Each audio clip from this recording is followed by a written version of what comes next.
experienced a riot before? Ever see somebody die to get turned to a highlight before? Have you ever jumped to conclusions with a skateboard? Have you ever almost lose your life and had to thank the Lord? I have. I'm on that riot diet, yeah. I'm on that riot diet, yeah. I'm on that riot diet, yeah. I'm on that riot diet, yeah. I'm on that riot diet, yeah. I'm on that riot diet, yeah. I'm on that riot diet, yeah. I'm on that riot diet. Richie McGinniss presents This is what you're not seeing. Riot Diet. Joining me today for the 6-year anniversary of the shooting in Kenosha is, I would argue, the most prolific protest recorder, documenter in America today, Brendan Gutenschwager, aka BG on the scene. Thanks for joining me. Thank you for having me. And for those of you out there who aren't aware, BG is on the scene everywhere. Brendan was around the country during the so-called Summer of Love. He was at January 6th. We were both witnesses to all of those events. I would be getting on a plane, landing in whatever random state where the unrest was happening, and all of a sudden I'd be filming some fight going on between police and protesters, and there'd be Brendan right in front of me. And the reason why I wanted to have you on today, Brendan, is because you're really unique in the space these days, because you're not out there to overtly root for one tribe or the other. You're really a journalist in the most traditional sense. You're capturing what's happening as a fly on the wall. You're not making yourself part of the story. You're really just embedding in these groups and rolling the camera and then putting the video on the internet for everybody to see. So today I want to get into Kenosha, obviously, what your experience was there. And for those of the people who don't know, Brendan recorded the second two shootings. I was the closest one to the first shooting of Joseph Rosenbaum, and Brendan was rolling his camera for the shooting of Anthony Huber, as well as Gaige Grosskreutz. And actually, so I was a witness in the trial. I had to testify, but only because I was on the phone with my coworker right when the chase happened between when Joseph Rosenbaum chased Kyle Rittenhouse, and I hung up the phone and actually took a photo of the ground.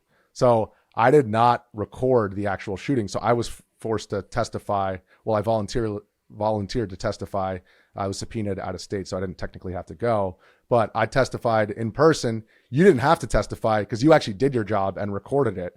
And so I just want to get into, first off, how it is that you ended up in Kenosha. So let's take people back. It's the end of the summer of civil unrest, so-called summer of love, and you've been all over. You were in DC, New York, Portland, Seattle.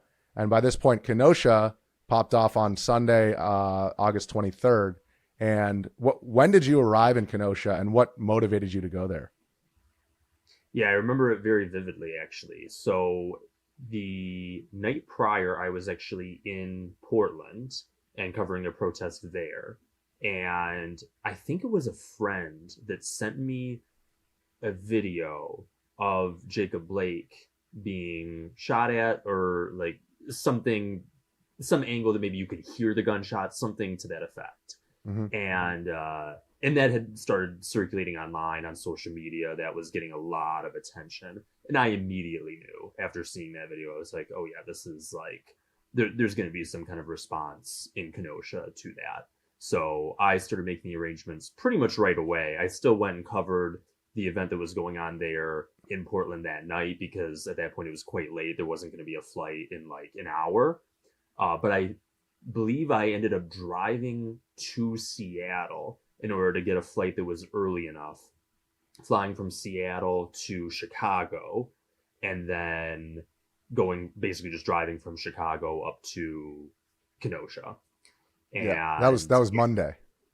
Yeah, so that was Monday. So technically, that very first night, there was unrest happening that very first night, that Sunday night. I was not there for that because I was over in the Pacific Northwest.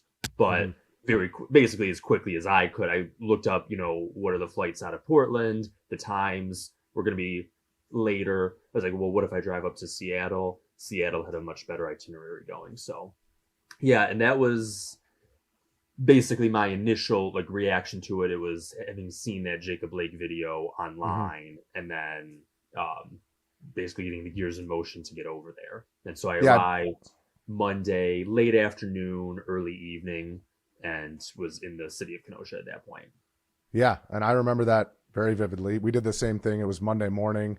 Shelby, Jorge, and I we were all part of the team that was traveling around, and we saw the same thing. We saw the Jacob Blake video. You know, the video that was circulating online didn't show the full context.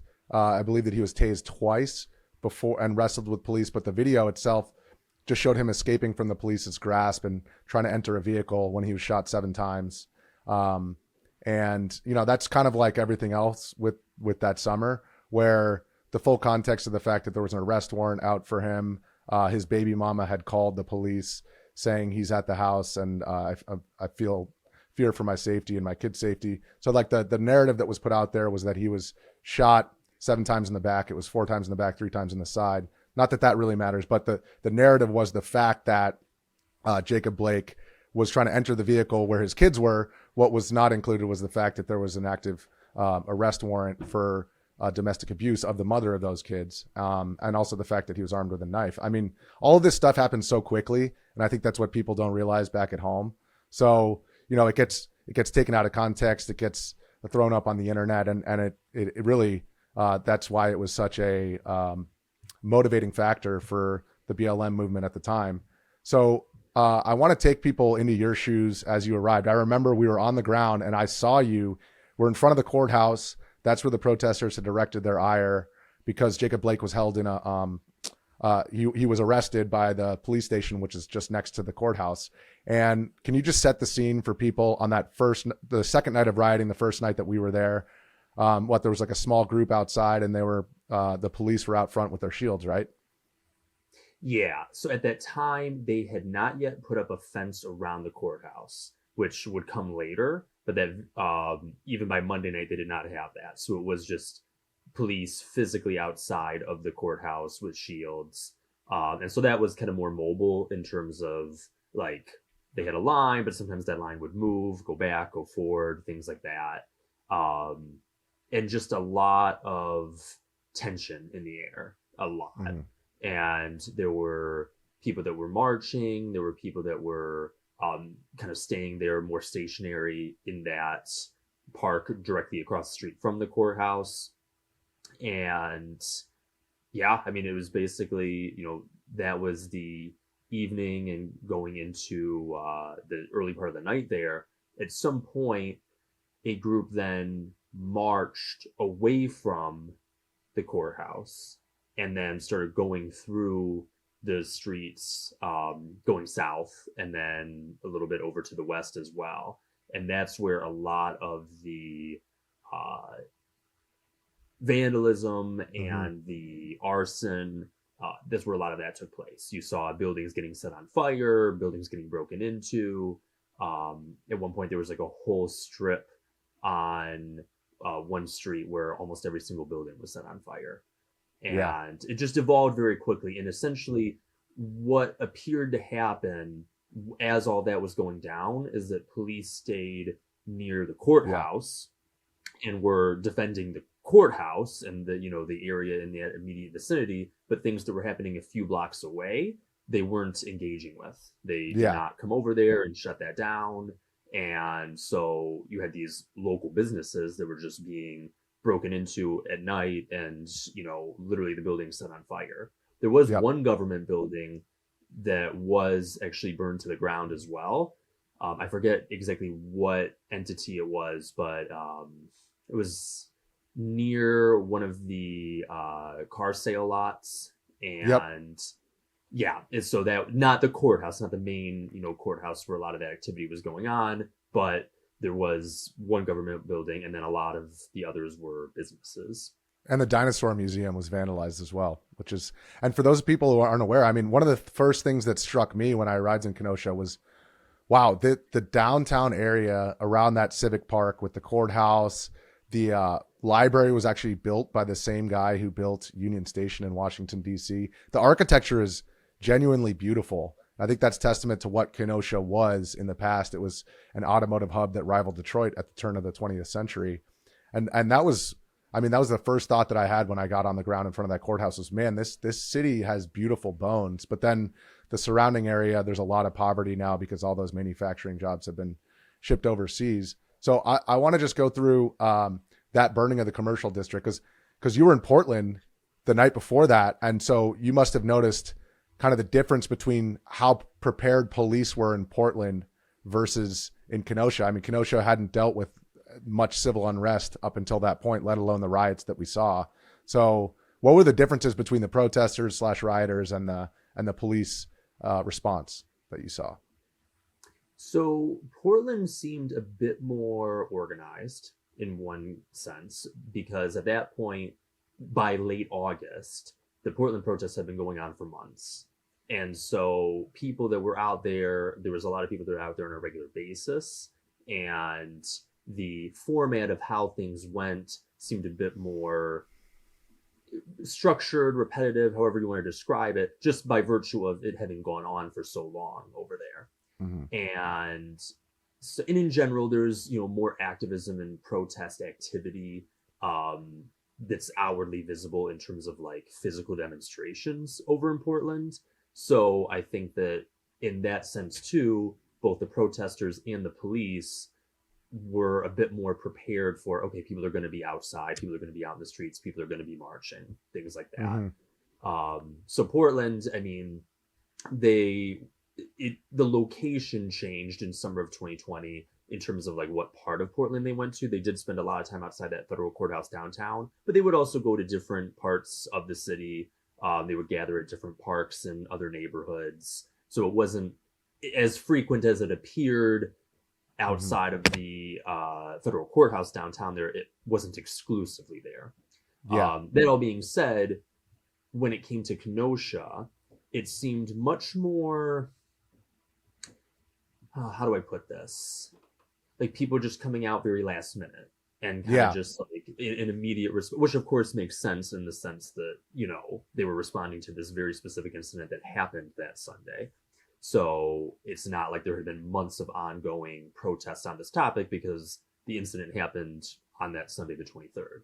A lot less gas masks, right? Well, I'm sorry, what was that? A lot less gas masks among the protesters. Yeah, a lot. And that's another part I was going to mention is in terms of like the gear that people had, way more in Portland, way more organized over there. People having gas masks, people that, identified themselves as medics that were around if people got tear gassed to try to aid people that got tear gassed. It was much looser over in Kenosha and far more just like people just out in like t-shirt and shorts and really not much else. So that was a big difference. I mean, some of the journalists that were there, they had gas masked probably by virtue of having covered other things in the months prior to that. But in terms of the protesters, it literally, I mean, it looked just like people just came out from the neighborhood and just like we're now out in the streets like that. So that was definitely a big difference in that. And just seeing the way that people move through the streets and just like, I mean, just vandalizing businesses. It didn't appear to be targeted for any specific reason for some of these businesses. It's not like, oh, this business, supported police and they don't like police and so they're going after it. It was just anything on the block. It was, it was just business after business after business, anything that was like in the path, in essence. So, at one point they were trying to break into a pantry, like a food pantry store of some kind. And another one was like a mattress store that got set on fire. Yeah, that was a furniture store. Shelby recorded that furniture store getting burned to the ground. I mean, it burned down in like a matter of minutes. And that was a mom and pop's business. It was owned by a family. We actually interviewed the family the following day, but I think that's a key difference that you noted, which is like in Portland, they'd target Starbucks because it's a multinational corporation, or they'd target Bank of America. But in Kenosha, and also I think a lot of people came from out of town, from the surrounding cities and descended on Kenosha. So that those people who came in weren't really members of the community. And so you did see some conflict between members of the community and people who had come in from out of town and wanted to just kind of burn things to the ground. And I think that takes us to the next question that I want to ask, which is, when you were out there on the first night that you were there, the second night of rioting, one thing I noticed was that you mentioned the car source businesses. All of those cars were getting torched. And on that night, Shelby and I interviewed somebody who had come out to one of the car source businesses, which actually turned out to be the same business that Kyle Rittenhouse was in front of the next night, and was using a power washer and literally buckets and trash cans full of water to put out vehicle fires. And when we asked him why he was there, he said, "Do you see any fire department?" So did you see that as well? Like, as far as the fire department, the police not really being able to respond to the level of arson and violence that was taking place. What did you see on that first night that you were there? What was interesting about it is, to my knowledge, the arson that was going on was in a relatively concentrated area. It's not like this was spread throughout like all parts of the city. It was a very specific area just south of that courthouse and a little bit to the southwest. And, you know, it was a few blocks. And so that's not to try to like minimize what was going on. But in terms of the overall geographic area, it was all very close together. And yet, for whatever reason, I can't speak to exactly why this was the case, police and fire did not respond for quite some time in those areas. And it wasn't until this had gone on for, I think, at least a couple hours, eventually the fire department did come in. And there was one point I remember, but it was only after you had like an entire row of buildings all up in flames. And I mean like massive flames, not like, oh, there's like a small fire outside or something like that. At that point, these buildings are engulfed. And then the fire department came out. So I don't know why. I don't know if there was something else going on that they were responding to. I don't know if, you know, there was some other reason. I don't want to speculate on that, but it was a long time for the response, like hours. In a city that is, you know, it's a, you know, medium-sized city. I don't know. I guess it depends on your approach on how you define a small city or a big city, but it's not a city the size of Chicago, for example. It's not a city the size of even Portland. So it was interesting to me that it took hours to get a response when you have an entire row of commercial buildings that are all on fire here. So that was definitely noted on that the first night that I was there, second night of all that going on. And you saw the National Guard? Because I saw the National Guard at the end of the night, but again, they were just around the courthouse. And I believe I remember seeing a video of yours as well. So did you see the National Guard out and about in that area where everything was burning, or just around the courthouse? Right around the same time that the fire department came, yes. Yeah. On that, in that commercial area. So, you know, a little bit away from the courthouse. Yeah. So that was like, what, 1 a.m. by the time that they came out. I'd had to check the timestamps to see the exact time. I don't want to like, you know, say the wrong number, but it was late. Definitely late. And did you see like that volunteer fire brigade? Did you see any of that? In terms of like people like putting out fires, people kind of on the like citizens, non-fire department, non-police, who were on that second night of rioting, the first night that we were there, who were actively trying to quell the looting and rioting and arson that was taking place, versus, because obviously on the third night, the night of the shooting, there was a lot of that. But I'm just wondering if you saw any of that on the previous night. I don't recall that specifically. I think a lot of my time that night was like specifically filming the protesters and filming, you know, the arson and vandalism as that was going on. So if that was going on, unless it was like right next to them, you know, if they were kind of like hanging back and kind of doing it off on the side, I don't recall specifically seeing that. Okay, so then I want to fast forward to the next day. So one thing that I noticed the next day, and this will factor into the Kyle Rittenhouse shooting, was the fact that in Portland, for example, like after, you know, a night of rioting, you wouldn't see the community members coming out and actively like cleaning up the mess that was made the previous night. And so there were, I mean, kids, families. We actually went out and interviewed some business owners who were cleaning up their own businesses and had other people helping them sweep up the glass and pick up the rubble. And Kyle Rittenhouse was actually out that day cleaning up the school, the high school, which is right next to the courthouse, cleaning up graffiti that was on the side of the wall. There were photographs of him from that day. What did you see? Did you go out during the daytime? Like, I know they were setting up the fence around the courthouse as well. What did you see during the day? So I did not. I was attending to another matter during that time period. I don't know if you recall, the rental vehicle that I had at the time got broken into. Oh, yeah. And the windows were shattered. And so I needed to address that matter during the day. I totally forgot about that. It was all blurred. Yeah, so I wanted to get back much quicker, but I could not. I was like, I need to figure out what I'm going to do about What this. hotel were you staying at?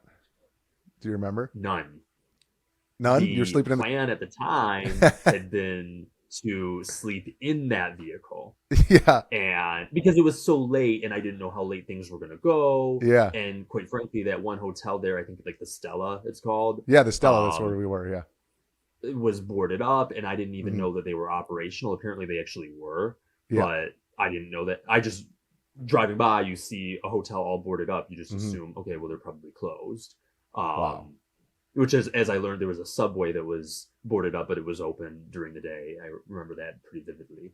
But yeah, no, the plan had been to actually just like, because I didn't know how late it was going to go, I figured I'd be out pretty late, to just, sleep in that vehicle, not necessarily right there, maybe like drive some distance outside the city.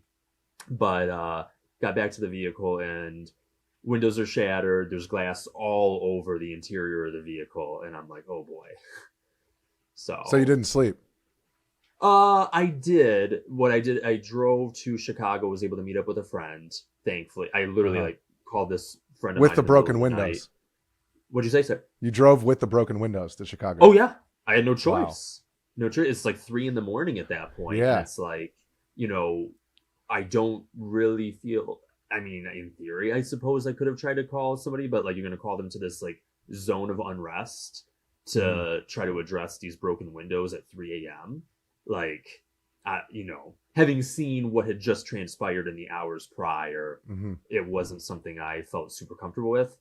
I knew somebody in Chicago, and I called in the middle of the night and was like, is there any way I could come stay at your place? I am so sorry to ask this at this hour, but I'm in a bit of a pickle. So yeah, serious pickle. Yes. And that's why you folks out there need to support your independent journalists, because BG's out here sleeping. He's getting his windows broken and having to drive to Chicago with broken windows just to make ends meet. Get 2 hours of sleep. It was so crazy. I remember like I brushed off what I could of the broken glass on the driver's seat. But what ended up happening was like the little bits, because I mean, when that glass was shattered, it was shattered into, hundreds, thousands of pieces. It wasn't like giant shards of glass. And so with the wind from the highway, that started blowing around, and I'm just like, oh my gosh, I think I ended up putting on my gas mask in the vehicle. No way. Yes, not because of gas at that point, but because there were so many little shards, and so I wanted a face protection. Can you imagine driving past that car at 3 a.m. with broken windows and a dude in a gas mask driving? If that doesn't encapsulate that summer, I don't know what does. So that's innovative. to look back. I don't remember if I drove the whole way like that or what the situation was, but I do remember at one point putting on the gas mask in that vehicle, because I was like, this is kind of risky actually, because I really do not want shards of glass flying into my eyes as I'm driving. Yeah. So you drove back, you slept in Chicago, and then when did you get back to Kenosha on the night of the shooting? Now we're at August 25th, 6 years ago today.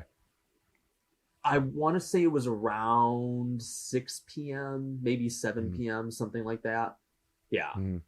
So they had the fence around, and it was a larger crowd that night. What else did you notice from the unrest? We'll get into, when everybody was pushed away from the courthouse, just like the previous night, but what did you see as far as the police presence and the protest crowd that night?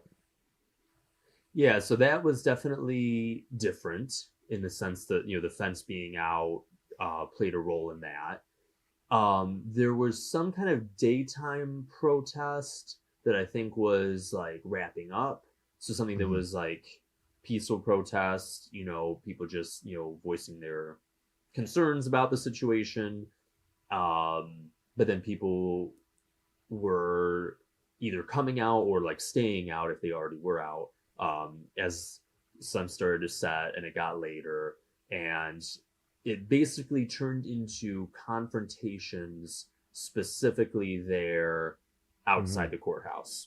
Yeah. And so that was a Oh, yeah. Well, I was just going to say, I mean, just as well as I do, like Portland or DC or New York or wherever it is, you have this large protest group, like 90-something% of whom, and on January 6th for that matter, who came out with the intention of voicing their protest peacefully.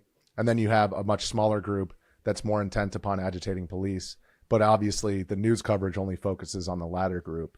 So there was something similar going on in Kenosha as well. Yeah, it definitely, like, there was one, I can't remember if it was that Monday night or the Tuesday night. There was definitely some group, I remember filming it as they were at the tail end of their protest, and they were basically like, all right, like, we're wrapping up, we're all done here. And I don't recall specifically what group that was.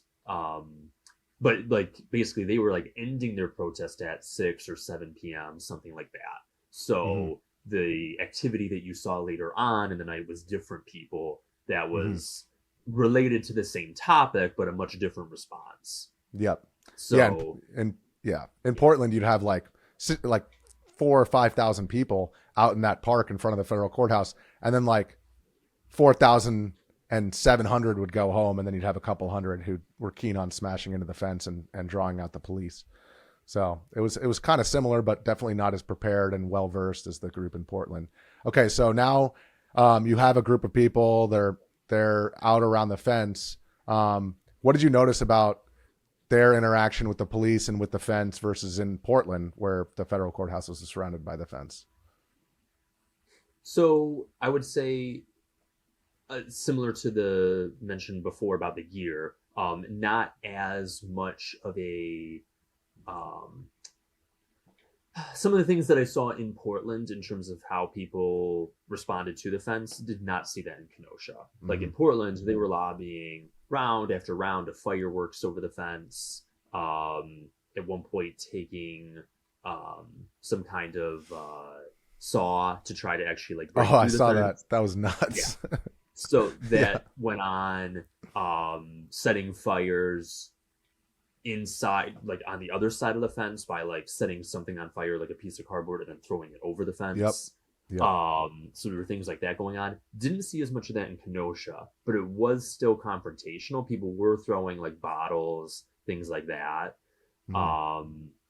So, and I think there might have been like some shaking of the fence and whatnot. Yeah.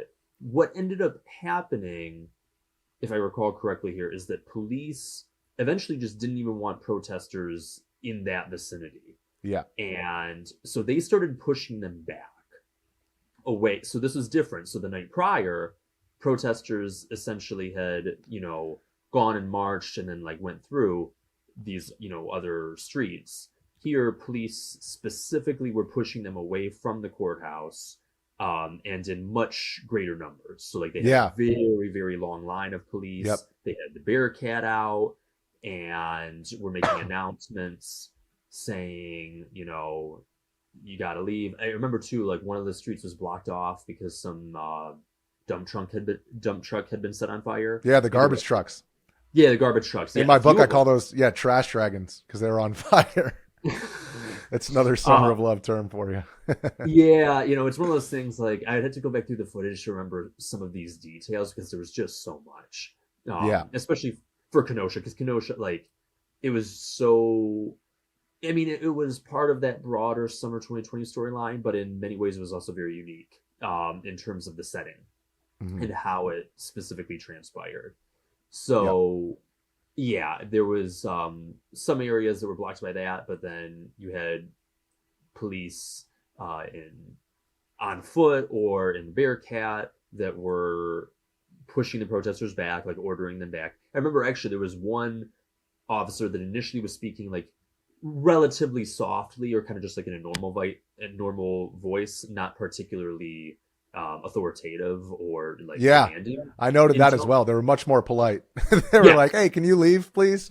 Yes, it was, and that I remember recording that because I was like, "This is so strange to hear that," because after all this time in Portland and hearing the directives that it got ingrained into your head because they would have like the same line, like, "This has been declared a riot. All persons must immediately," it was like a very specific script, and then over in Kenosha, like you said, it was just like this, like, "Hey, like, all right, you guys, can you please go home?" Like, it was very interesting, but like this sound is still coming from a Bearcat amplified. Yeah. So it's Midwestern riot control. It was just a very, very unique dynamic. That's why I said, like, there's just some things in Kenosha that were unique in that sense. Okay. So yeah, I just want to take them. Okay. So where were you? Were you following? Because there was that huge police line, hundreds of officers, all with their shields linked together, marching through the park, forcing everybody out. Were you there for that? Yes. Okay. Yep. And so basically, it's at some point then they began tear gassing to try to push them back further. And so I still stayed relatively close to the front, but it was also risky from a physical perspective, even with a gas mask on. The actual physical canisters, you don't want to get hit with one of those. So, kind of keeping to the side along that school as they push them south, and filming, showing the line of protesters that was getting further and further back. And eventually, police pushed a little bit further south, and then that was kind of it. It was basically just getting them out of that initial park outside of the courthouse, maybe a little bit further south beyond that, but they didn't go like multiple blocks down, doing that. Whereas that was another difference in Portland. Sometimes they would do that. There were times when they would go like several blocks pushing protesters. Yeah. Just depending on the setting. Which was some controversy because those were DHS. The DHS guys guarding the federal courthouse. There was controversy about how far they could go into actual Portland because, they were there to defend the federal courthouse, and people were complaining that they shouldn't be out in the city. But yeah, in Kenosha PD didn't really extend beyond a block or two from the courthouse. So I remember I went to the Stella Hotel to get Wi-Fi to post that whole rigmarole of the police pushing them out of the park. And I logged on and saw that there were armed individuals in front of the same business where I'd seen the volunteer fire brigade the night before. So we had the volunteer fire brigade. Now we had the volunteer police force who were out there to defend the business with AR-15s and other firearms. And so I literally dropped what I was doing and ran out to that car source business. And that's when I interviewed Kyle Rittenhouse, now 13 minutes before the shooting. So before the shooting, I'm interviewing Kyle Rittenhouse about why he's out there. He's got his med kit. He has all these ideas about, he's out here both to provide security, but also to provide medical attention. I interviewed him for 5 minutes in front of that business, and then he said he was going to go, which is one thing that wasn't noted in a lot of the coverage after the shooting, is that, Kyle he did have these ideas in his own head about why he was there. And he was trying to provide medical attention to a lot of the rioters and protesters who have been forced out by riot munitions, less than lethal munitions. With that being said, as I'm walking with him and he's shouting medical, medical, I noticed a lot of scurrilous, bad looking dudes who were not happy with why he, what he was trying to do there, specifically because he had a med kit, but also an AR-15, and actually departed from Kyle at the moment that these 4 dudes who turned out to be from Chicago, one of whom was armed with a handgun, another one had a couple of bricks, were yelling at him. And I went over to them because, our job there is to show people every facet of the unrest, not just one side of it. So Kyle thought he was out here for all these good reasons. Those guys didn't like it. So I want to interview their side of the story. So I left Kyle, and I went to interview those guys. They weren't happy. I was aiming a camera at them. The dude with the brick stepped out. The guy with the handgun stepped up, and I offered them, we all have our own strategies. I offered them a White Claw to diffuse the situation. I put my phone away. BG has a little bit of a different style. You're a little more professional out there, but, and I offered them a White Claw, and that was the moment that I saw Kyle, running down the street with now a fire extinguisher, the AR-15, and the med kit, and he's sprinting down the street. And so I followed him, and this is now like a couple minutes before the shooting. So where were you in that situation? And then how did you end up actually capturing the second and third shooting? So I was near that church. Yep. So it's that intersection that has like the church, and there's a gas station on one corner, and I think it's a car. There's many car lots involved in this story. Yeah. But yeah. There's one of them also over on that other corner. So I was like around there, and it was interesting because it was right on a verge where a lot of press had already left at that point, as I'm sure you recall. Yep. And it was, in a weird time where it was like quieter in the sense that there wasn't like direct confrontations with police at that point, because police had pushed them away from the courthouse and they pushed them out of the park. So they weren't really actively engaged with the protesters, but people were still out and about. And, there was something in me that just said, something could still happen. I still want to be out here covering this. It is late, but, it was almost midnight at that point. But I do want to, continue covering this. And then all of a sudden I hear gunfire. All of a sudden I hear a shot ring out, and it was over. So at that point, I don't remember exactly which direction I was facing, but it was to my south. And Sheridan Road. Yeah. So I immediately start taking off towards that, and I am running. I see a whole lot of other people that are running in that direction. And as I'm running south, Kyle Rittenhouse then comes and is running north.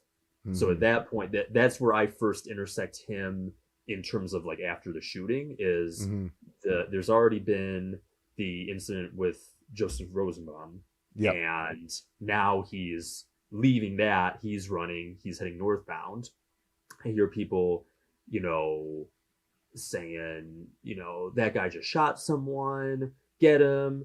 And so, they're chasing him northbound. He's basically running towards the courthouse, towards the police.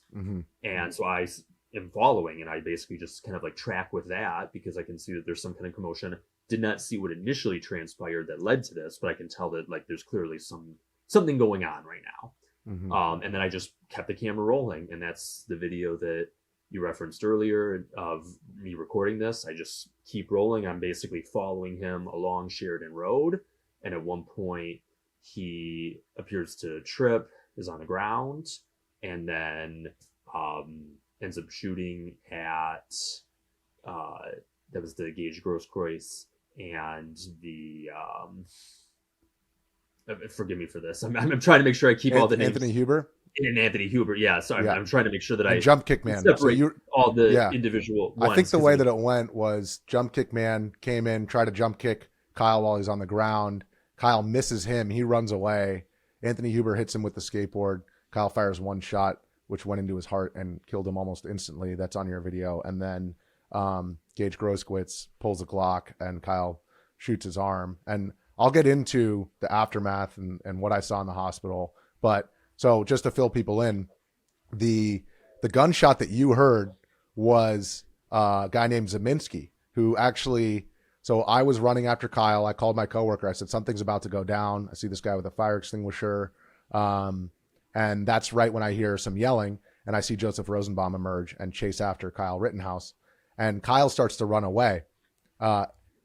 Rosenbaum runs after him into one of the car source lots where I think Kyle was running because cars were being burned there. That's why he had the fire extinguisher. But a gunshot goes off. It turned out to be a handgun that was fired into the air by a man named Zeminski.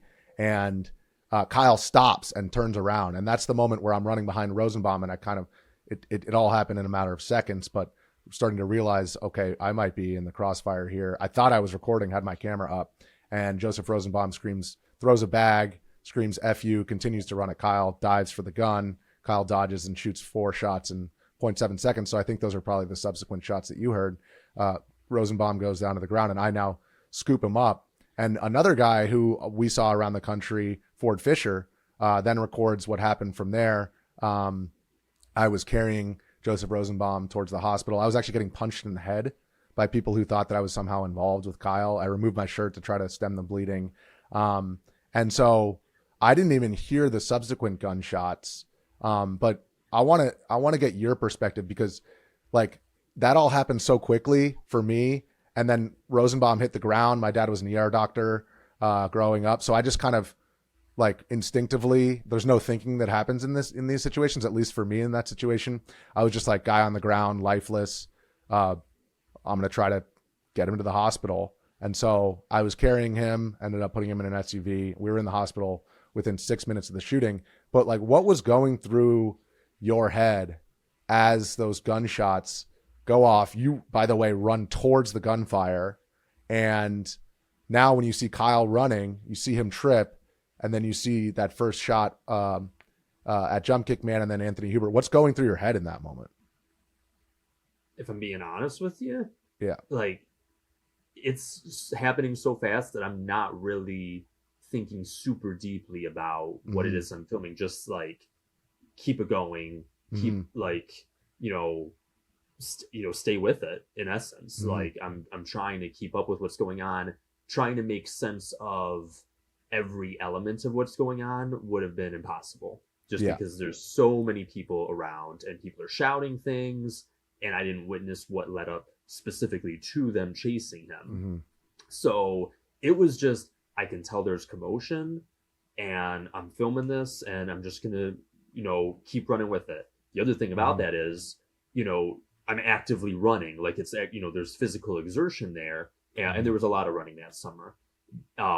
So it was all that to say that it's not like I'm just like sitting there cool in a chair, with time to ponder it. Oh yeah, like that was interesting that they said that. Like, you're actively running, you're actively moving and trying to keep up with all of this. And you're following Kyle.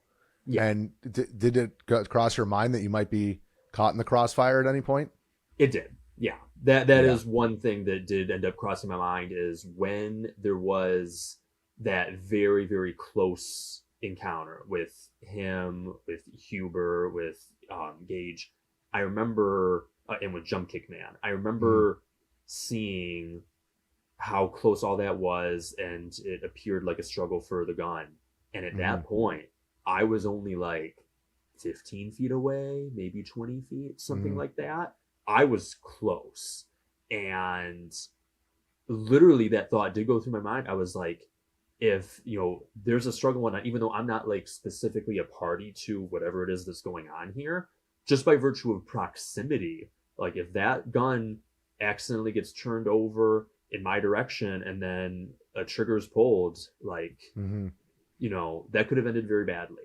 And so that did go through my mind. And I remember thinking too, at that point, I'm in so deep, like I'm already so close. Like even if I were to back up 5 feet now, 10 feet now, I'm already so close at this point. Even if I were to move 5 feet forward, 5 feet back, I have no idea what direction that gun could potentially get pointed in if people are struggling for it. Anything in that entire vicinity could be at risk. Yeah. So that was something that went through my mind at that point. But by the time that happened, I was already, like I said, like 15 or 20 feet away from it. And so I was already like, really, really close. Yeah. I actually told the police the night of that I stepped to the side before the shots went off, realizing that that I was going to get caught in the crossfire. And that I looked down when the shots went off because I felt something go past my legs. And the one thing I will thank the FBI for, which is a whole nother question, why the FBI was there and this still all was allowed to happen, but they had a Cessna flying over. This didn't come out until court, and they had a thermal camera, which actually people were saying, because I told the police, I looked down, I felt something go past my legs. They named me as a victim in the impending trial, and I just told them, kind of what I experienced, that I looked down, and then while he was collapsing, so I didn't see him collapse because I looked down at my own legs to see if I was okay. But you can actually see the bullet skip off the ground on that footage. So I think it was his first shot of the 4 that went past me. But the fact of the matter is, in that situation, I didn't even realize, until after the fact. And I didn't realize until seeing the footage in court, there was also a drone flying over the car lot, that I actually stepped out of the way afterwards. So weirdly, I think I wanted agency in that situation. I didn't want to believe that, you know, my life was in the hands of this 17-year-old who fired the shots and just so happened to miss me. So I told the police that I moved out of the way before the shots, but actually I moved after the shots were fired. So in that moment, you know, it was really like my legs were it was fate that saved my legs, I guess. But obviously I put myself in that situation. It's the last time I ever follow a 17-year-old with an AR-15 through a riot.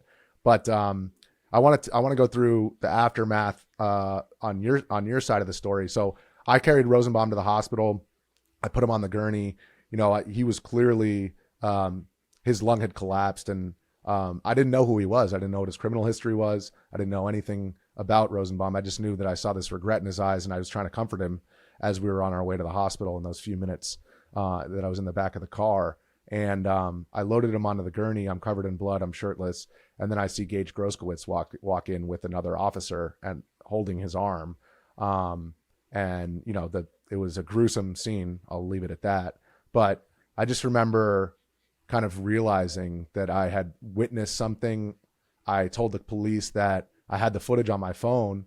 And then with absolute dread, I went into my camera roll and realized that I hadn't recorded the shooting and that, you know, I would probably have to tell people what I saw. It was clear to me from that moment that this was going to be something significant. I didn't quite realize how significant, you know, that it would consume the whole country as far as he's a white supremacist versus a hero. I think he's neither. And we can get to your opinion on it, but I want to just hear, like, you just recorded this. Did you follow Kyle all the way to the police when he walked over to the police line? Yeah. So that's all one continuous video that I put out that night. Is, you know, it starts with him being chased, because that was when I first encountered him, through the second and third shootings, and then as he walks up to the police line, appears to, you know, say something. At that point, there's such a distance that I can't quite make out all of what he's saying. And then I think, I don't recall if the video shows that he like ultimately does not like end up like going into the police car or something like that. Or it might have been a Bearcat. I'm sorry. I don't want to say police car, you know, police vehicle of some kind. Yeah. And that was that. And then basically at that point, I turned my attention towards the scene that had just unfolded. You know, somebody had just been shot. I didn't know that he was killed like instantaneously in terms of in that moment, but there was clearly like a scene that was, you know. What can you describe that scene? Because I was in the hospital, so I didn't see any of the aftermath. What was going on? Was there a crowd of people? What were people saying? No, it was mostly empty, because at that point, because of the gunfire, I think a lot of people had scattered. A couple people on the peripherals, but it wasn't like a big crowd there at that point. It wasn't too long after that the police did come. They made their way south and then ended up kind of cordoning off the scene and, you know, basically doing, you know, what they would do in an investigation of a shooting. And yeah, that was, so I filmed a little bit of that and get some video of them doing that. And then shortly thereafter headed out. Did you approach the police? Because I was in the hospital, and so a cop came right up to me. I'm covered in blood and shirtless. So he's like, what happened? And I immediately, you know, showed him what I had on my phone. I had just interviewed Kyle, which turned out to be footage that was played in the actual trial, because it revealed a lot about his motivations of why he was there. But, you know, obviously I didn't actually record the shooting. But you had the footage of 2 people being shot. Did you go to the police? Did they come to you? What happened after that? You're talking about in terms of that night? Yeah. Or the next day, or when did it all happen? Yeah. So I did not that night. I didn't really know what to do specifically at that point. I mean, I think you know, in my mind, that aspect of it just didn't really cross my mind at that point. Eventually, I just made my way out of there. I hadn't approached them that night. They didn't specifically approach me and, you know, ask, hey, do you have footage of this? Nothing like that. later on, a few days later, then I did send them the footage of it. Just like but it was the same footage that was already posted online. So I remember thinking like, okay, like I don't really know what else you want from this that isn't already available online, because I had already released the whole entire video online. But yeah, that was pretty much that. My thought process. Did they interview you? That one. Did we actually have an interview specifically about it? Because I went in the night of, and I was interviewed for a couple of hours. A guy named Detective Cypress. I would honestly have to think about that. I remember at one point talking with some of them, but I don't know that I was like formally interviewed about it, if that makes sense. Yeah. I would honestly have to think back. I'm sure I probably made some note regarding that if I did. It's been 6 years at this point, so I don't really remember. And the other reason why it's hard to recall is that specifically did not. It's not like that was parsed in trial. You know what I mean? Even if there was that, really, what was the focus was the video itself, and the video showed all of what I personally was present for with regards to the shootings. Anyway, it shows from the moment I first saw him being chased all the way through the shootings and the aftermath, and it's all one continuous video. It's not multiple sections of video, stop and start recording. So that's the other reason why I don't recall if they even was interviewed about it, because ultimately the video shows what I would describe. You know what I mean? Yeah. Yep. Yeah, and you were focused on the the footage that you were recording. So what you were able to see was basically what you were recording on the camera. But I do want to get into the difference between recording, people seeing something on Twitter through the pixels on their screen versus actually being there. In the aftermath of the shooting, it became very clear that this was going to be a trial. Within a couple of weeks, they charged him with murder. They charged Kyle Rittenhouse with murder. I had my best friend's dad, who's a criminal lawyer, who was kind of helping me through this whole thing. I learned about Joseph Rosenbaum's criminal history, and all of this. Like, I'm trying to process it, but also I kept replaying, that regret in his eyes as he was dying in my arms in the back of that SUV, and trying to reconcile not knowing who he was at the time and just seeing this man who was sad and dying. And then what I learned about him and what people were saying on Twitter, good, he deserved it. He had sexually abused multiple minors. What wasn't included, and not to justify it by any means, but he was sexually abused by his own stepdad, and the kids that he abused were in jail for the same crimes. And so I was like simultaneously trying to reimagine, what I experienced. Okay, this guy was a bad guy, but I couldn't unpack what I had experienced. And with Anthony Huber, he was a skateboarder. He also had a troubled family life, and he had swung that skateboard at Kyle's head, hit him in the head, and then was shot in the heart. And his girlfriend came out publicly talking after the shooting about her feelings. I mean, what are you thinking in the weeks afterwards? Like, how are you processing this? Are you replaying it in your head? Are you trying to put it out of your mind? What was that like for you? So the immediate aftermath of it, there was really no time to process it. Because I had put out the video that night of the shooting, and I was inundated with messages and texts, calls throughout that whole entire night after that. I mean, it was just like madness. And I ended up still going back to my friend's place in Chicago, and I don't think I got to sleep until like 11:30 a.m. And even then it was only for like a half hour.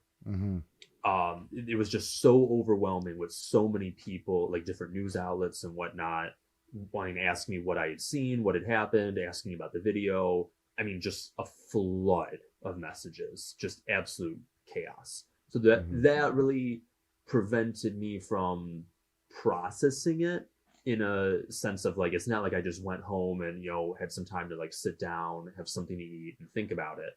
I'm sitting here just like trying to juggle all of this, which I did not expect to happen that night. Because I was out there working, it was in a work capacity, and these are people that are asking me about an element of my work, which is the video that I just put out.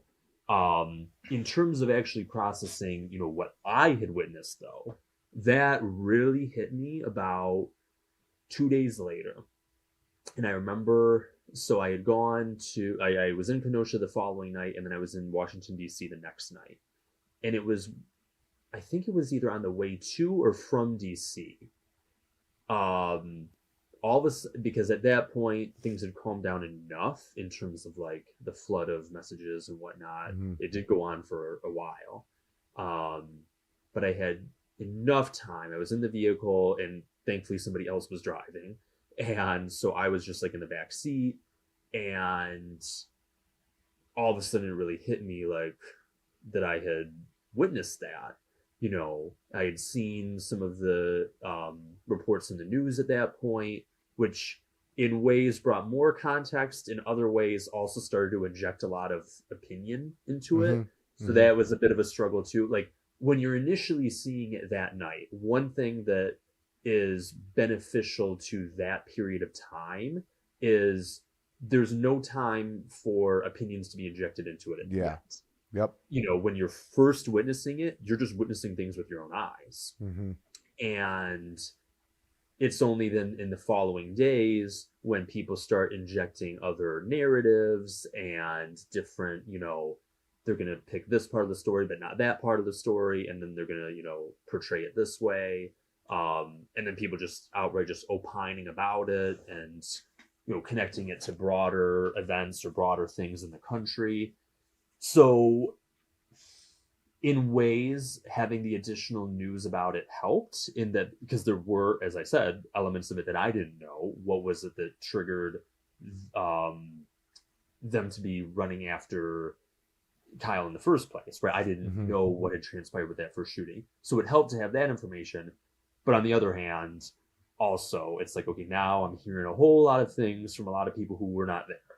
Yeah. So, and that was a bit of a struggle. So, anyway, going back to what I was saying, it started to hit me what I had really witnessed, especially because the way that once it became clear that, 2 people had been killed that night, right, that wasn't immediately clear. It's not like I knew that right off the rip. That also then started to like really hit me like, oh, wow.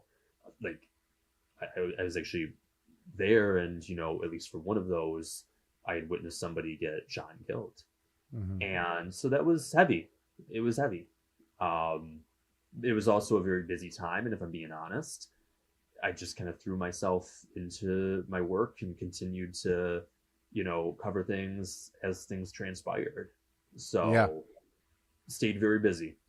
I remember just a couple of days later, I saw you in Washington, D.C. because it was the RNC, and there were all these protests going on in D.C. And, we're getting pepper sprayed again right after Kenosha. And you're right. It was like almost a blur, and it was very difficult to process it.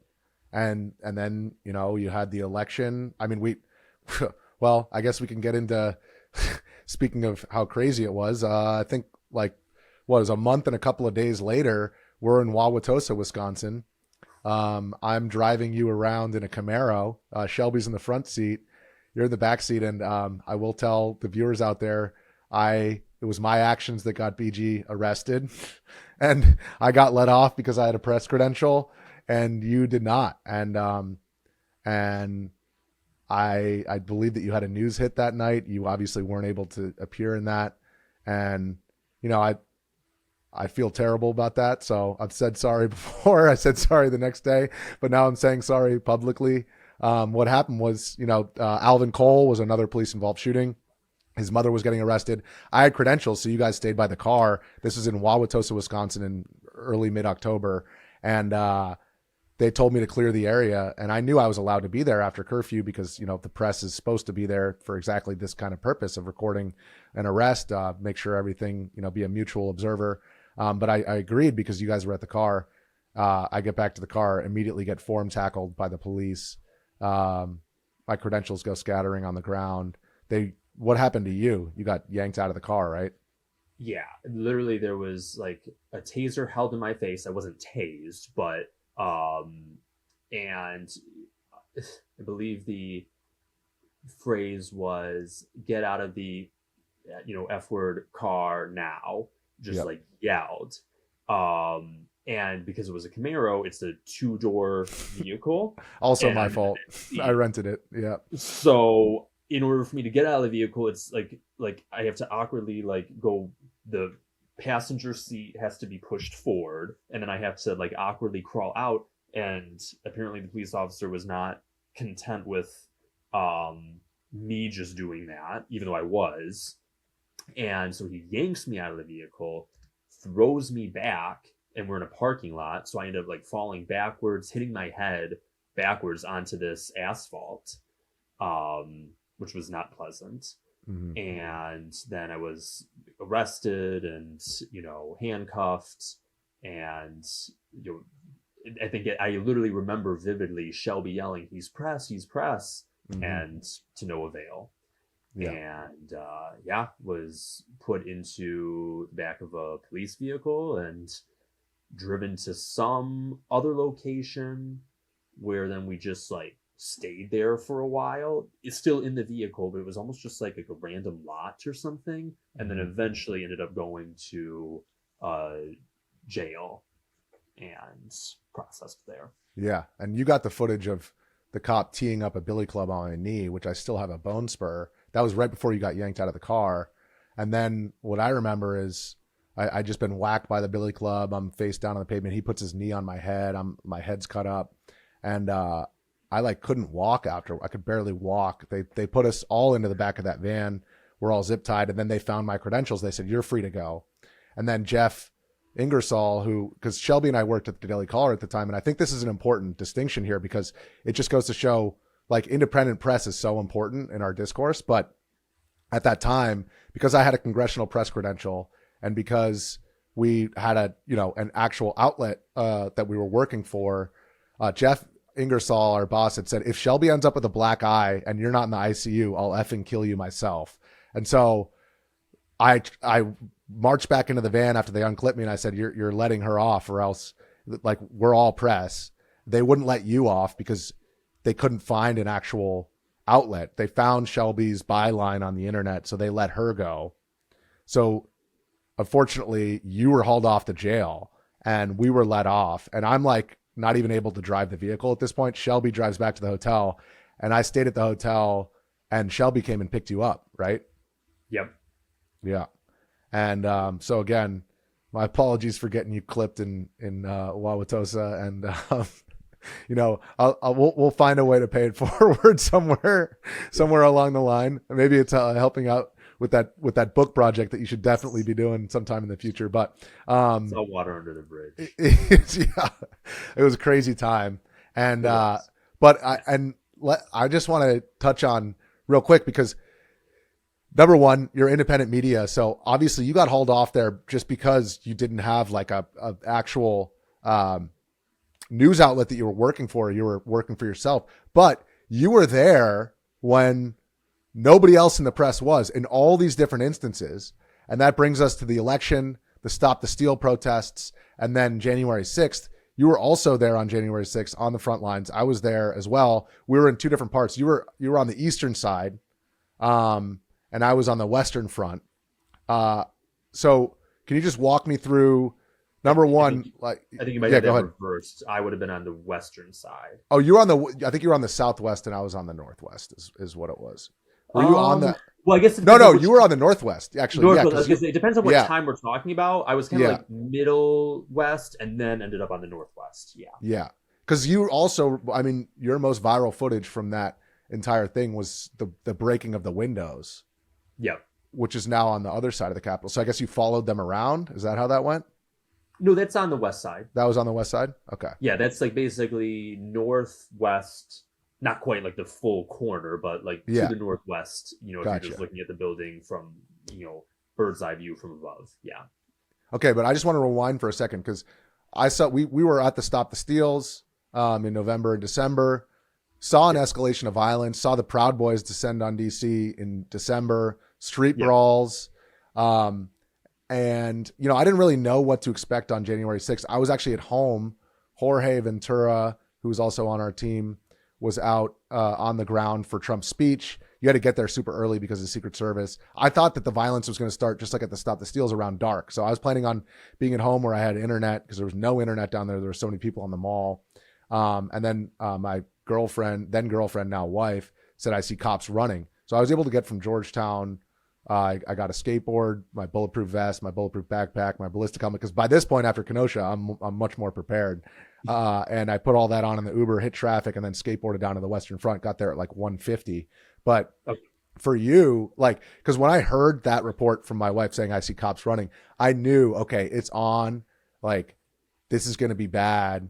And it was amazing to me on the Western Front to see how unprepared the police were. Seemingly, a lot of them didn't have gas masks. Like, I was better prepared than most of the cops. What was going through your head on the morning of January 6th? Where were you? What were your expectations going into it?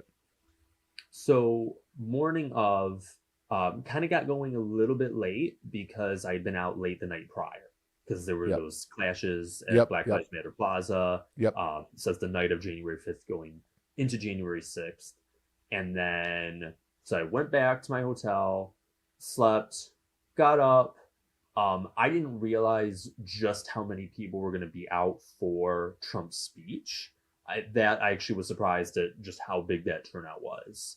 And so I did not actually get into the eclipse proper for that, but there was a huge crowd of overflow that was on the National Mall near the Washington Monument. So I got a lot of footage there. It ended up being some very good angles because you could kind of, you know, the Washington Monument, for those that aren't familiar, is raised up a bit. It's like on a hill. And so you could kind of like oversee the crowd and then looking down onto the ellipse and, you know, just kind of seeing a broader perspective as opposed to if I was like there on Constitution Avenue and, you know, filming around, you'd be kind of flat and you wouldn't have that elevated perched view. So I was actually content with that because I would have had to get there substantially early to actually be physically inside and filming the speech and with how late the night had gone prior, and also knowing that it was probably going to be a long day that day. Similarly, I thought that it was going to be later on that there would be more action. I didn't expect it to be so early in the day. So much so that my initial plan had been to like, because when I realized I was getting going kind of late, I just kind of rushed out. So I didn't even have a gas mask with me.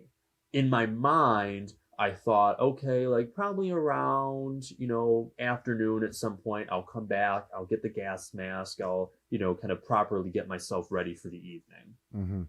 Well, that didn't happen. So as things went, as you may know, Trump's speech, I think I left a little bit before the end of the speech because there was just a massive amount of people that were making their way towards the Capitol building already before the speech had even ended. And, but of course, also for context, this isn't necessarily all people from inside the ellipse proper. It's people that are also on the National Mall that are making their way. But I was there for most of the speech. And like as it was nearing the end, and I could say, okay, there's a lot of people going towards the Capitol. I figured that would be pretty dense in terms of trying to get a visual. I thought that it was going to be like speakers outside of the Capitol building. That was what I thought it was going to be, was that there would be like speeches.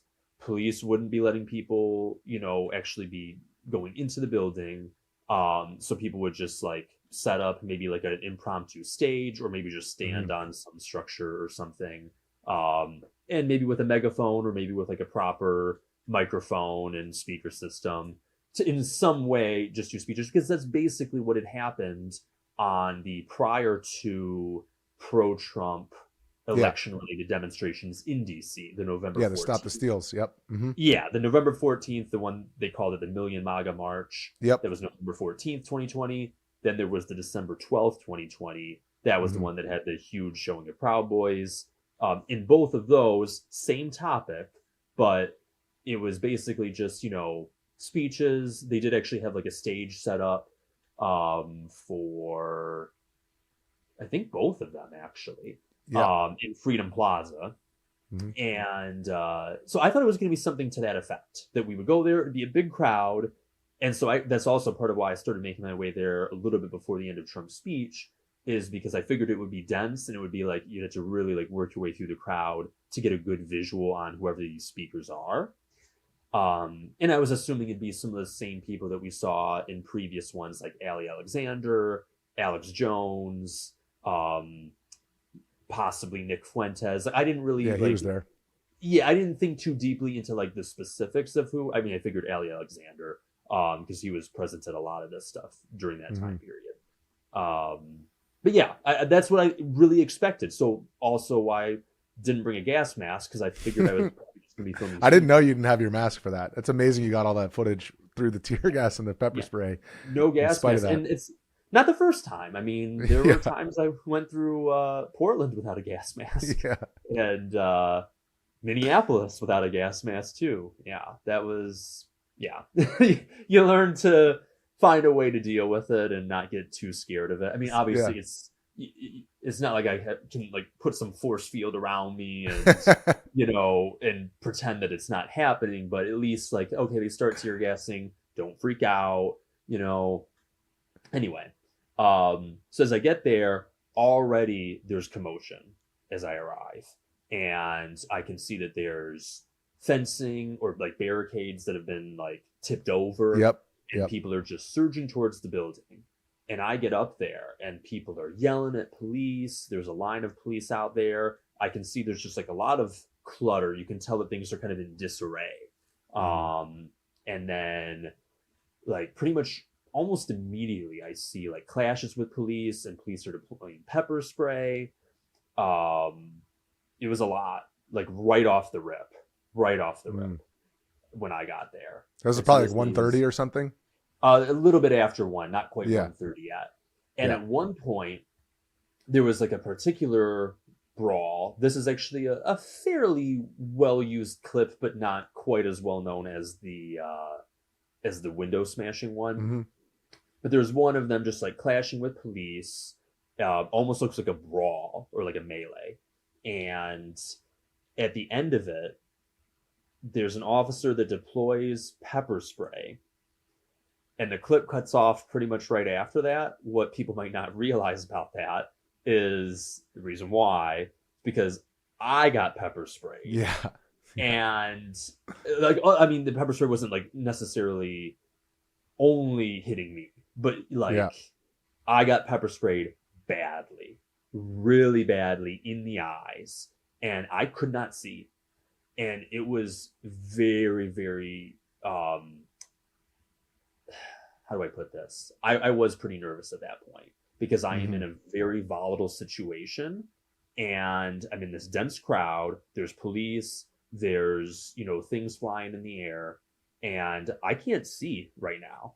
Like, I have to try to like push my way just further back into the crowd, just like get me away from the police line, because this is where like the most tense situation is unfolding.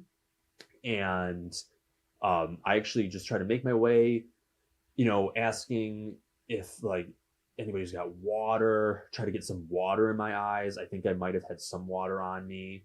And I was out of commission for, I think, about 40 minutes. Wow. It was a while. It was a very, very bad instance, because the other thing too is, and this is a little bit of a contrast to some other protests, primarily like left-wing ones, where there's people on hand that immediately know how to respond to that. The ones that, like I said, that identify as medics. And, when I say that, I mean, like, they literally will shout like medic, medic here. Does anybody need a medic? Does anybody need medical?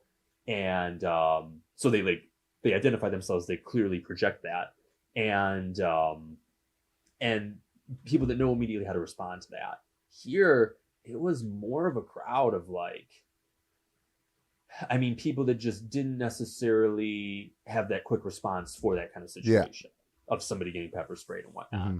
So yeah, I was out of commission for about 40 minutes. I didn't leave the area altogether, but I did pull back so that I wasn't right there at the front lines. And then when I started to kind of get back together to where I could see, I didn't really realize just how much pepper spray was on me until after all this, when I was like walking away from the Capitol later on in the evening. Oh my gosh, my arm was just burning. It was crazy, but like there's so much adrenaline at that time. There's so much commotion that you're not really thinking about that. Mm-hmm. So yeah. So you recorded the breaking of the windows after you were pepper sprayed there? Yes. Yeah. Okay. It was so you probably yeah. about, it was maybe an hour after I got pepper sprayed, roughly. So like 2:15 ish. Yeah. So like it's a good thing that I came 2:12 to be precise. Mm-hmm. That one I do know because I've gone over that footage so many times and seen the timestamp. 2:12 p.m. on January 6th, and so it's a good thing that I was able to recover when I did, because pretty shortly after I recover, I start to see there's like a surge of people on that northwest side, and they're getting way closer to the building than anybody else is on like this like middle west part, or even like the which is where I was. Part. Mm-hmm. Clearly there's some kind of breach, or like something is happening that people are able to get closer. The police line is falling back. I don't know exactly what it is, but I can see a surge. Mm-hmm. So I make my way over there as they're surging, and they end up getting up to the top of the steps, and then there's like kind of like a plaza sort of outside, and then like the building proper, and there's just like a line of like 10 police officers. I don't even think they had full riot gear. It was just like 10 police officers standing there. I think they had batons, but they didn't have like the full-on shields or things. Yeah, they didn't stand a chance. And this is a surge of hundreds of people at this point. And so they pretty much, I mean, they like briefly tried to hold people off, and then they just like fell back. They just kind of left. And so at that point, the crowd surges towards the building itself, the physical building. There's no other police in between them and the building now. And that's when somebody goes over. The very first element of breach that I saw was actually somebody throwing like a 2x4, some piece of wood. I don't remember the exact dimensions, but it throws a piece of wood, to be more precise, throws a piece of wood into the window, and then kind of uses that to try to like, break it open a bit. That doesn't like fully open it, but creates a hole. And then Dominic Pizzola comes with that police riot shield. That's the video that you're referencing. Yep. And then takes that police riot shield and smashes through the window, breaks the window open. Then people start climbing through the window, and that's the initial breach of the Capitol building. Yeah, because people don't realize, there's this narrative that, it's like a lot of these other protests and riots. It's like two things can be true at the same time. So police, the ones that I saw on the Western Front were completely overwhelmed. They fought as hard as they could for as long as they could, and then they fell back. But the initial doors that were flung open, that came from the group of rioters who broke in through the windows and went into the building and opened them up. It wasn't the footage of police opening doors and of letting people in was after people had already breached the building. So that initial breach came from rioters who smashed in through the windows where you were, and on the east side of the Capitol. And so it's like, both of those things can be true at the same time. And like you were saying about Kenosha, your footage then gets taken and it gets used by this side or that to prove certain points, to put it into a neat partisan box of these are the good guys and these are the bad guys. But ultimately, like in those situations, number one, you have people obviously who, like I was on the other side of the house doors when they had the Glocks pointed at the guy with his face through the glass, that famous photo. Those guys were trying to break down the house doors. But then you had a whole nother group of people who were just like saw a big crowd and were like following this crowd of tens of thousands of people. And it's like one side only wants to focus on one aspect. The other side only wants to focus on the other aspect. And you're there capturing the whole thing and seeing your footage get taken by this side and that. And, it's something that can be kind of frustrating. But, I commend you because you've always been somebody who just keeps the camera rolling. You kind of keep your opinion out of it because that's like you understand what your lane is. And I really respect that because it's really easy and it can be infuriating to see that stuff get manipulated for partisan purposes. So I just want to finish up on your story of January 6th. Did you go into the building after that? You saw them all going in? Yeah. So, I mean, I was not the first person in, to be clear, but once it became clear that there was like people going in there and there was things happening inside, yes. Yeah. And then, what did you see in there? Were you in the rotunda? At one point, yes. Yep, in the rotunda, also in the crypt below, and it was fascinating, to say the least. Yeah. Some of it was just people just like roaming the halls. Yep. Then also like down in the crypt, there was like a surge of people pushing police back. So there was even like tension and clashes inside the Capitol building. Oh too, yeah. outside. Totally. Which that's another part that people don't always necessarily talk about. Like there's actually another well-used clip of mine, maybe not the most famous from that day, but one of just like a crowd of people surging towards, again, it was like 10 police officers inside there, something like that. It wasn't very many. And then they get pushed back, and then people are just like surging forward further and deeper into the building. Somebody's banging on a door with a flagpole. People are shouting in the building. So yeah, it was, a lot of that, people roaming around. At some point, it started to feel a little bit uncomfortable being in there. And for two reasons. One, because I didn't know at some point, like I was like shocked that people were even in there for that long. And also, like I didn't know if people were going to at some point get like forced out or like cornered inside in some way, like a kettle, basically. Yep. Which I, have heard of and seen before at that point in other instances. And so I didn't want to end up in that kind of situation because I know I'm there as press and I'm there covering it. Yeah. I do, especially after Wauwatosa, I'm like, I don't have time for all that. You'd already been arrested once. Yeah. We don't need to be getting involved in all that. Yeah. So I just walked out. I literally just like left. I think there were actually a couple police that were like ushering people along a path that was like towards an exit, not forcing them, not like physically pushing them, but basically like it's something along the lines of like exits this way, basically. And like, so you could just like walk out. So I walk out and then I go, at that point, I actually do take a little bit of a break from filming just to try to get some of this stuff out because the signal was so bad. Yeah. I was able to get the video of that initial breach out, but there was so much other footage that I had that I wanted to get out. And that video was already going crazy. I think I did do a brief, I did do a brief radio interview just over the phone. So I kind of went a few blocks away from the Capitol, to somewhere where it was a little bit quieter. And then I just did, because there was somebody that was like, hey, we really want to do an interview about what's going on right now. So I just did one over the phone, not on camera. And then I went back to filming and I was getting messages from people.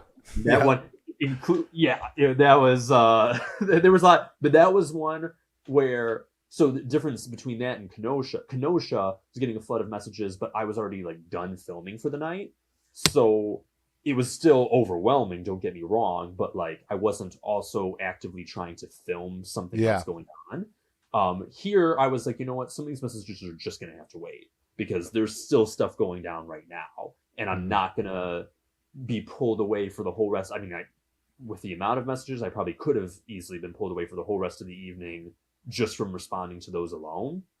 But I was like, no, I need to be like actually covering what's going on in front of me because like there's still a bunch of protesters outside the building and, there's still a lot of tension.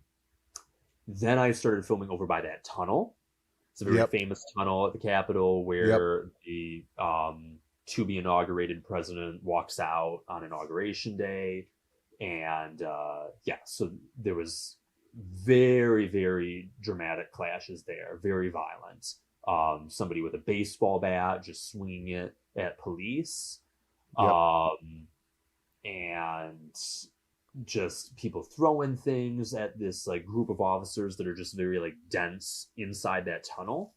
And eventually what ends up happening is they had thrown like a little bit of tear gas here, or maybe not tear gas actually at that point.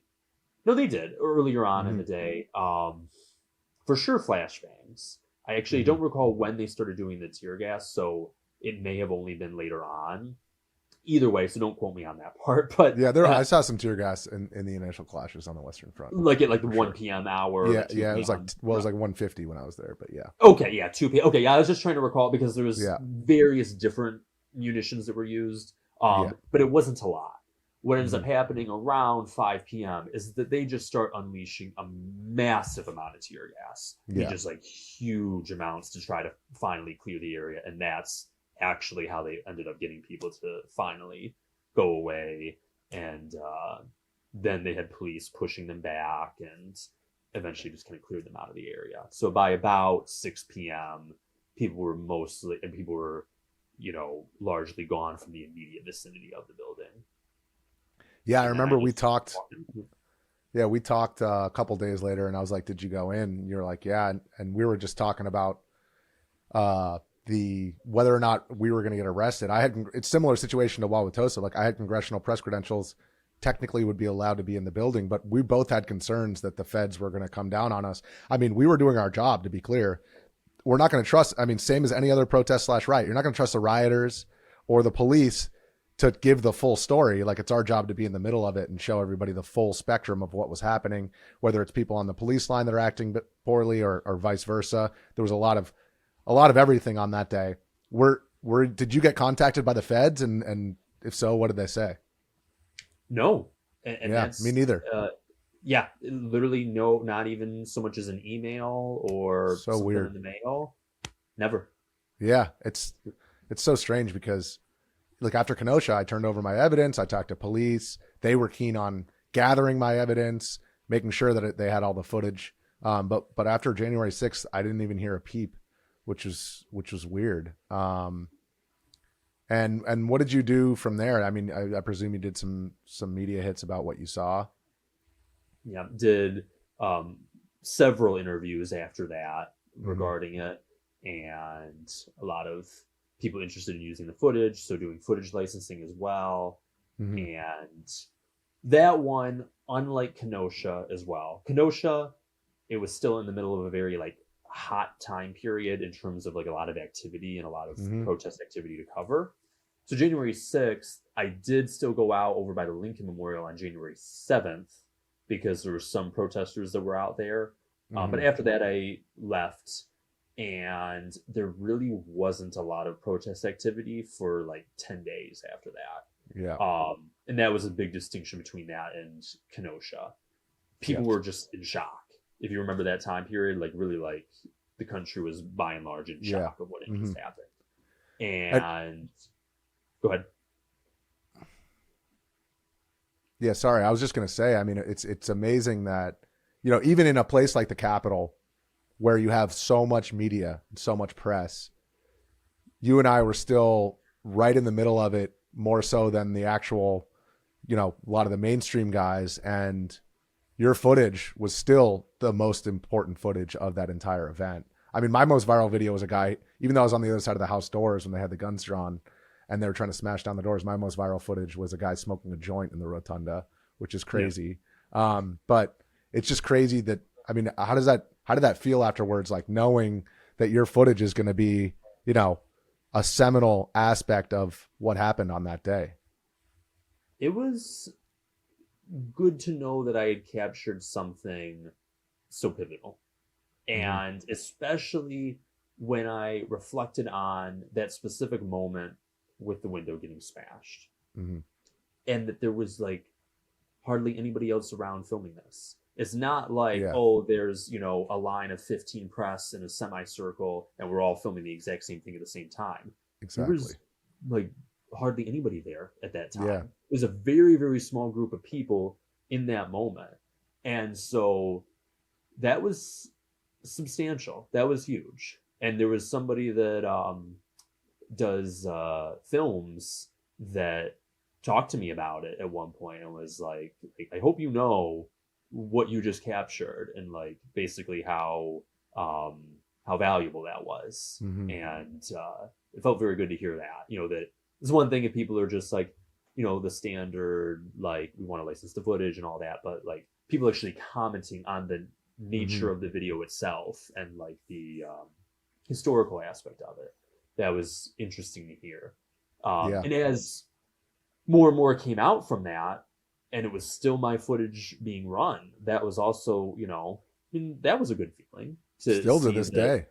Yeah. To this day, like that, even with all of the press in DC, even with all of the people that were there in some capacity filming that day, there's still interest specifically in the footage that I captured that day. Yeah. That's independent media, man. Yeah. Well, that's the thing, though. And I think part of that too, part of the intuition or just like strategy to film that event, or maybe a bit of both, came from having covered so much unrest up until that point. Exactly.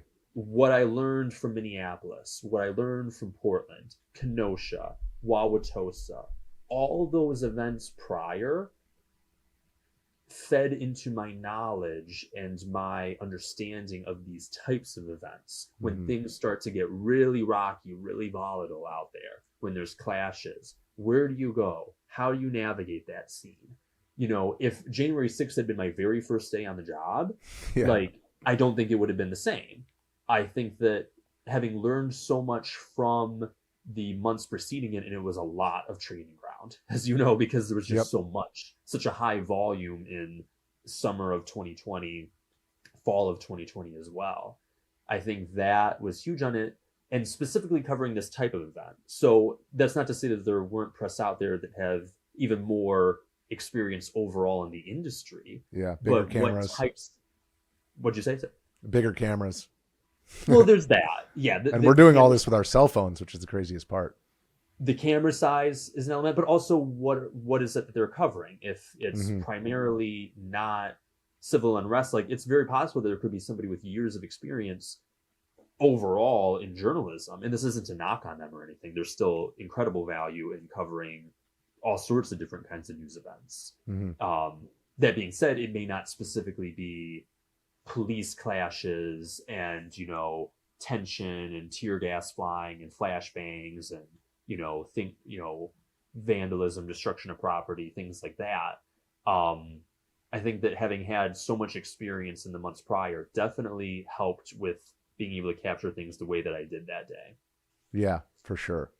And okay, so now it's Trump 2.0. I want to ask you a couple of questions as we finish up here, but what have you seen as the differences between Trump 1.0 versus 2.0 as from the perspective of civil unrest? A lot of the themes now that have sparked civil unrest, almost all of them, I would say, are all related to ICE.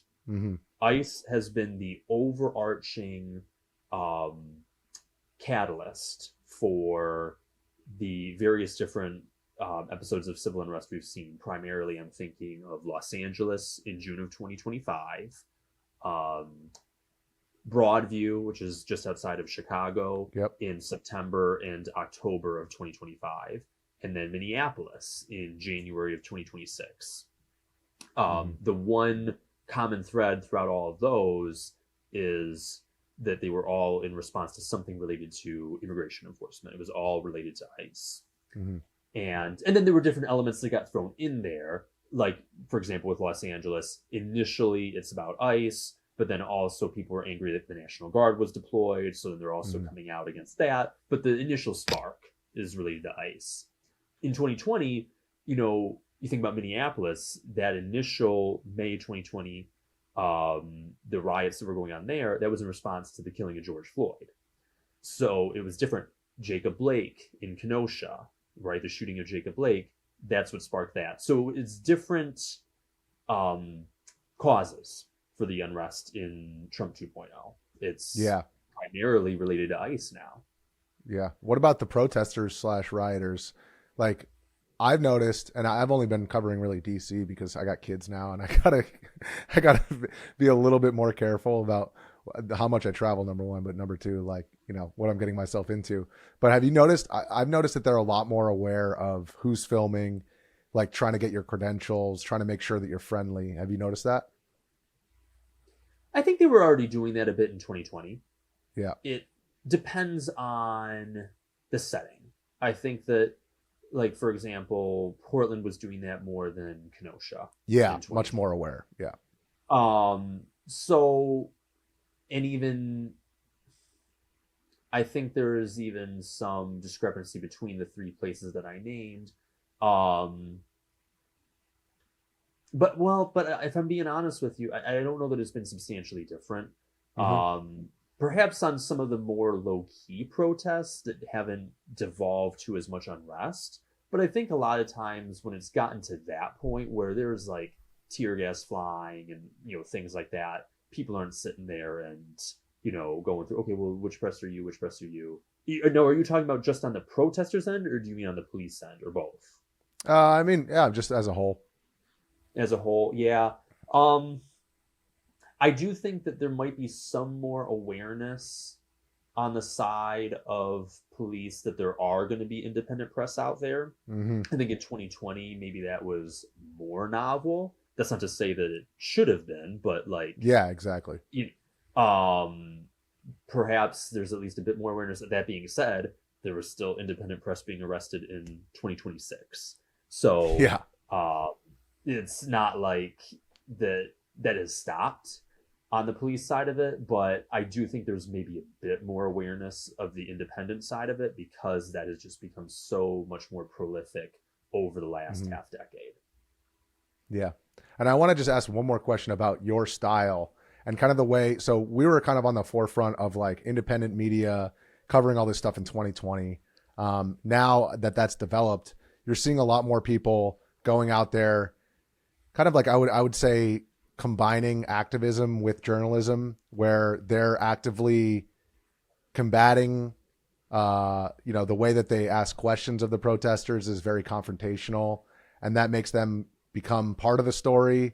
It actually affects the way that the actual protest plays out, and they've been getting the most attention in Trump 2.0.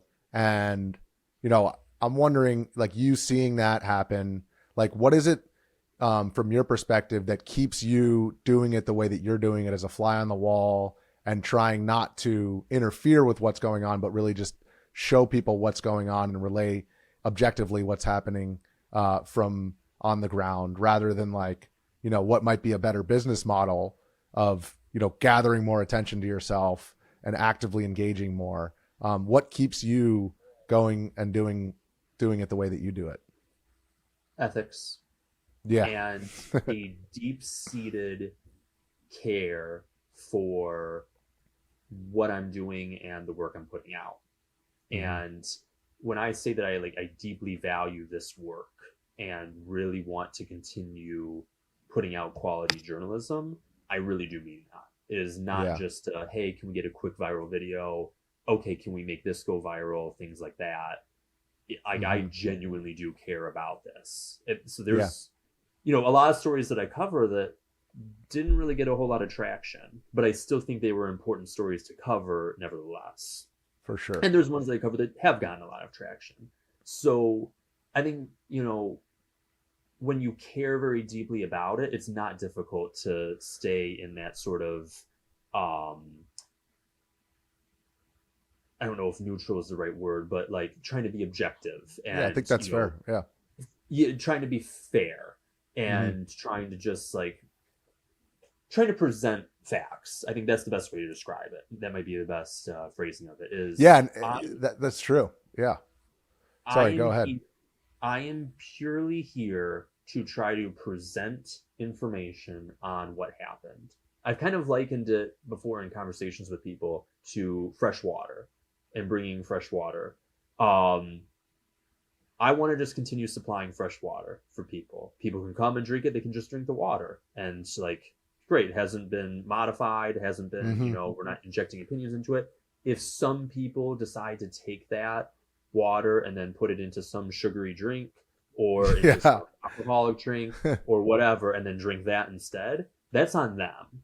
But that's not me pre-packaging it that way and saying when you receive it, you're already going to have it framed in this way, try to make you think this way about the news story, try to make you, feel a certain type of way about these people or this topic. That's not what I do. And it's really not difficult in terms of, even when I see other people out there doing it differently in the manner that you described, and that has definitely happened quite a bit, especially the last couple of years. I just have no interest in that. I certainly do notice that they get a lot of traction with it, and that there's, certainly a lot of money to be made in that style. But I just am really not interested in doing it that way. I would much rather just be out there, present the facts, show what's happening, and continue doing it the way that I've been doing it. I really do care deeply about sticking to that style and improving on the work in ways that I can that actually make it even better, in terms of trying to make it more hyper partisan or sensationalized. And there's times where the actual story is quite sensational as it is. You don't really need to modify it to do it. There's been some pretty, for lack of a better term, crazy things that I've witnessed and filmed and covered. And so there's certainly a lot of wild stuff out there without you even needing to modify it yourself. Yeah. I mean, if you took a clip of an ICE protest and you said, anti-ICE riot, anti-ICE terrorists, yada, yada, yada, you're going to get a lot more play than if you just say, these people were wearing this, they said this. But I've really respected the way that you've stuck to that and kind of not gone down the path, which is so many. I think the overwhelming majority of our press now is captive to their audience in some way, shape, or form, where they're really intent upon feeding them what they want to see rather than showing them, what the reality is. Because oftentimes, as you well know, the truth of the matter isn't black and white, and there is a gray area in these chaotic situations where that doesn't necessarily play as well with this audience or that audience. But I appreciate that you've cultivated an audience of people who respect that and who go to you for that objectivism. And I think that's really important. And I think it's exceedingly rare today as people see the opportunity to get more attention if they play it more subjectively. I appreciate that. Thank you. Yeah. Okay. I want to ask you one more question because you've been all around. You've been on the scene in America, but I studied Arabic in college, and I saw that you were going to Syria, and right after Assad's regime fell. And I remember I sent you a couple of phrases in Arabic. Mish mushkila, not a problem. Ila liqa means goodbye in colloquial Arabic. And I just wanted to hear from your perspective, what was that like? Because you were in France as well for a lot of those riots. What's it like going abroad? Is it still the same approach? How are you able to go to Syria and still do what you do? Syria was fascinating because there were so many unknowns regarding how it would go. Because with Assad, with the fall of Assad, you then have this new government taking shape, and taking over. So there isn't really a playbook on, okay, and here's all their protocols, and here's all of, how this is going to go, even in terms of just entering the country. So that one, I don't even think the Damascus airport was open at the time. So just ended up going overland from Lebanon. And really wasn't sure what to expect. Yeah, dude, that's wild. It is wild. I was scared for you. I was like, yo, it's having lived over there. It's tribal here, but it's actually tribal there. It was fascinating just going in and seeing the newly painted, the new Syrian flag. Seeing that on the roadway, the main roadway heading in from, if you come from Beirut and if you're going towards Damascus, that main roadway, Just seeing that along the path and various different instances of that flag being painted elsewhere, that was really fascinating to see. And yeah, it just basically, made my way in there. And thankfully I had somebody with me that spoke Arabic, so that helped. Being able to navigate, because not a lot of people spoke English there that I encountered. And that's even like going to Damascus, like in the capital. And so it was fascinating there. Went over to that Sanaya prison, or what used to be a prison, had been then the people were like let out of that after the fall of Assad and freed from there. So I was able to walk around there, go inside, and see some of the conditions that that prison was. Wow. I mean, it was not very pleasant, I can tell you that. Were you scared going into that jail? I wouldn't say scared, because at that point it was empty. It's I mean, they had some people from associated with the new government there that were at the general like gate to go into that compound as a whole. But walking around, I was pretty much just like, pretty much just me and a friend of mine that spoke Arabic, and just kind of walking around for the most part. With one person, they did send one person also, but like the person was not and when I say they, I mean like the government forces, for lack of a better term. So it's not like we were completely unattended, but like very light. It was very just like kind of like walk around. If we want to go into this room, go into this room. They weren't like breathing down our neck or anything like that. Yeah, it was just really fascinating overall. What were the people like? What'd you say? What were the people like? Generally pretty friendly, I would say. It was it's tough when there's the language barrier, because you don't necessarily have a whole lot. Like, I didn't personally have a whole lot of like direct one-on-one interaction in that sense. It was usually through a translator. So there's at least people use the phrase like lost in translation. There it's like we like literally like I'm speaking in English and then it's being translated into Arabic.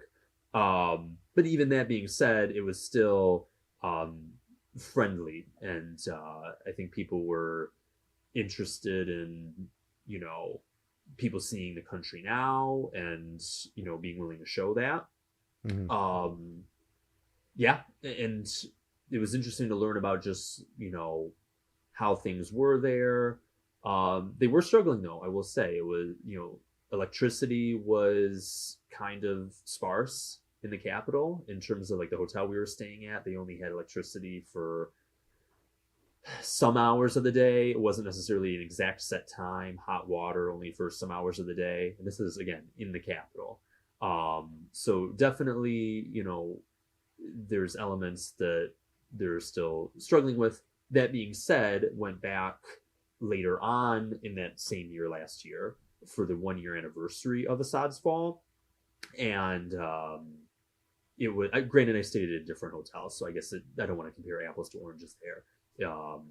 But in terms of like the interactions, there were more that I had, and also very friendly. And people were very, very celebratory there on the 1-year anniversary. I mean, it was thousands upon thousands of people in the streets, and just cheering, celebrating late into the night, setting off fireworks. It was interesting, honestly. Like, it was not at all. The Middle East is a trip. What'd you say? So the Middle East is a trip, man. It's a whole different world. It is, and like, I guess I just didn't expect the volume of people to come out for the 1-year anniversary that did. It was like genuinely wild to see that many people. It may very well have been north of 100,000. Wow. I would not have been. It's one of those things, like, it's when it gets to be that big of a crowd, it's hard to get an exact figure, so tough to give one. But I mean, tens of thousands for sure.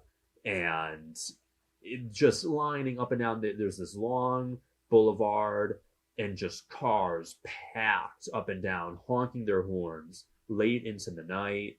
People setting off fireworks, people dancing, some people doing like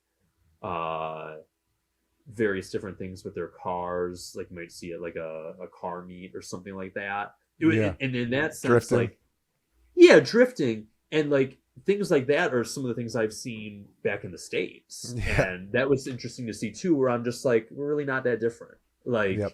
you know, when it comes to stuff like that, like this entire scene, if you had told me, oh, we're in Chicago right now, I'd be like, okay, yeah, that tracks, you know. So so that was just interesting to see in this. I mean, obviously there are certainly differences with the architecture around and, you know, all the Syrian flags and things like that. But in terms of some of the human behavior, you know, people were very welcoming there and very nice, and I very much appreciated that. Wow.